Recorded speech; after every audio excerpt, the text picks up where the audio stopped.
Fans come from all over. Different backgrounds, different places, a fan becomes a fan in a unique way. But not every fan is the same as the one screaming and yelling right next to them. These are the different types of fans.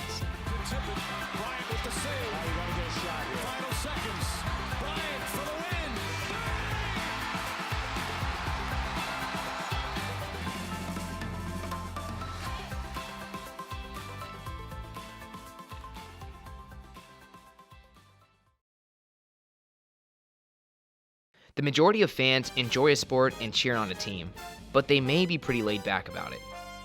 A die-hard fan takes their loyalty and fanship to the next level.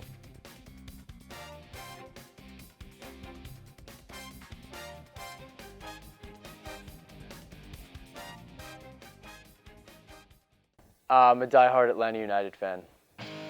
The die-hard fan will let everybody know that they are a fan and will always be a fan.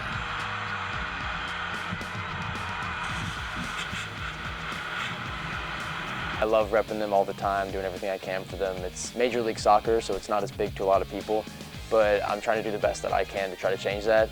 I mean, I'm as big of a fan as they come with this. I do everything I can with the team. I got really into a lot of it with my dad. I mean, he lived in Brazil back a few decades ago, and he went to some big games back in the Maracanã and Rio. And I've become a really big diehard fan through him a lot, and he's been sort of there with me through a lot of things. And I go in the middle of the supporter section every time where we have big flag waving throughout the game, screaming chants as usual, throwing beer showers everywhere during, during any kind of a goal. I mean, it's just an absolute extravaganza of an insane time in there, and that's usually my preferred spot. Sure, diehard fans love to see their teams win. But other fans of winning teams are not always classified as diehard fans, especially if they have no concrete connection with them. For the fans that jump on board because of the wins, we have a special name for them. My name is Michael White, senior from Omaha, Nebraska. So my favorite pro teams are going to be the New York Yankees, Golden State Warriors. I really only follow baseball, basketball, and then I guess football. I like the Patriots too. So. My name is Riley Cudell. I'm from Portland, Oregon, and I'm a New England Patriots fan. I like to win, and so we don't have anyone that we have like an allegiance to in Nebraska, so I kind of just chose the teams that were always winning.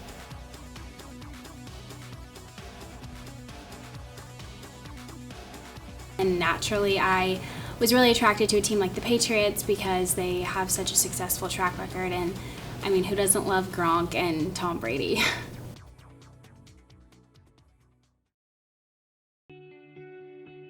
There are even superfans of individual players, the ones who are so devoted to some of their favorite star athletes.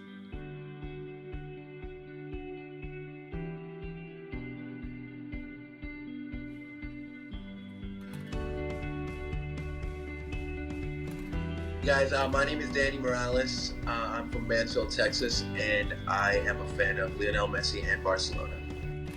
I'm lucky to be a fan of Messi because I think they both go hand in hand. I don't think Messi will ever play for another team. I think he'll retire there. And then Barcelona just, I guess, just represents everything, or Messi just represents everything Barcelona wants to as a club. So I think that's a pretty cool little thing we got there. Fans of players devote their loyalty to the players they follow and are unique in the reasons why they follow their favorite players. And those who know, they know. Messi is the GOAT. There are many devoted fans that enjoy the game itself. However, some fans also enjoy the opportunities that they create.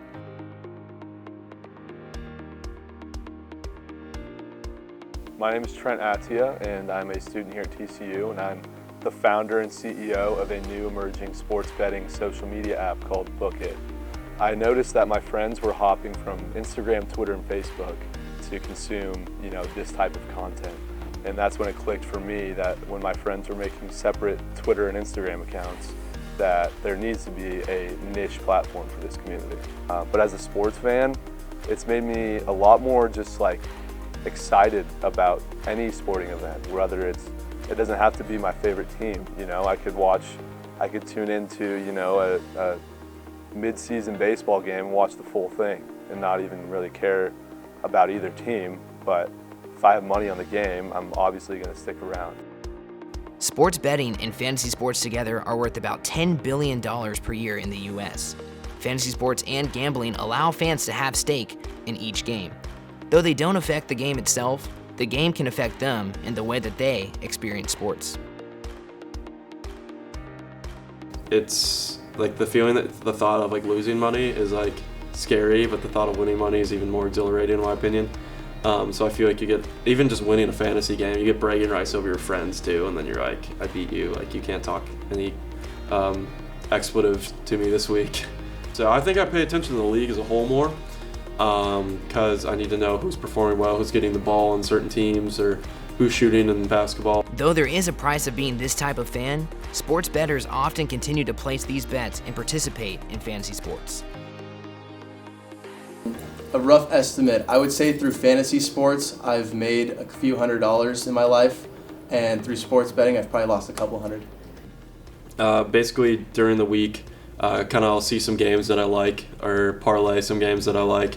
Bet like $5-10 on a game, like a couple times a week, and then parlay that. So I'm looking at like a $5 parlay to like a $40 payout type of deal. I'm not spending a lot of money doing that. And if I go way down in the hole, which doesn't happen often, I usually quit for some amount of time.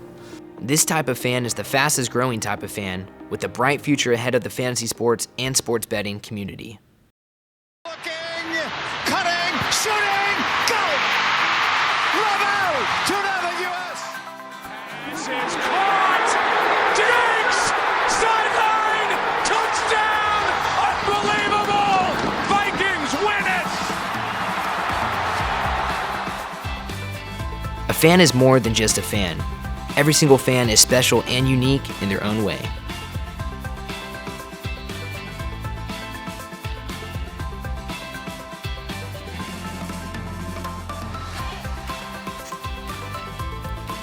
Let's go, Kobe. We're in the lab. It's like 9:45.